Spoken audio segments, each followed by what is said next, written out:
Here we're going to walk through the Shin Box Switch mobility exercise. I'm going to walk you through the setup here and then obviously how to do the exercise.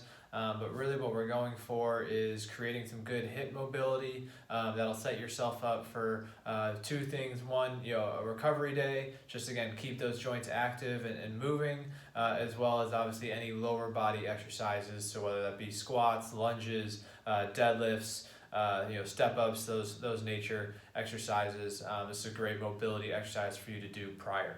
So our setup, we're going to be on the floor somewhere, and you're going to make sure that your legs are at 90-90, right? So hopefully you can see my right leg, hip and knee are at 90 on the ground, left leg, hip and knee are at 90 on the ground, right? From here, you might know this as our kind of figure 4 glute stretch, right? So it's that same exact position. This time I'm just not going into that glute stretch and going more into a hip mobility exercise. So from here, if you need to, you can place outside hand on the ground for support as you switch towards your other side. Realistically, the best possible way to do this exercise is without your hand, but that's also going to require a lot of core and hip stability throughout that entire range of motion. So again, if you need to use your hand here, that's totally fine.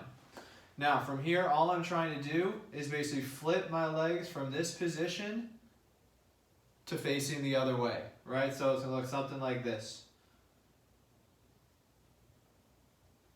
So again, I'm keeping my feet into the ground, flipping legs, and you'll notice I'm now back into that 90-90 position with both legs facing the opposite direction.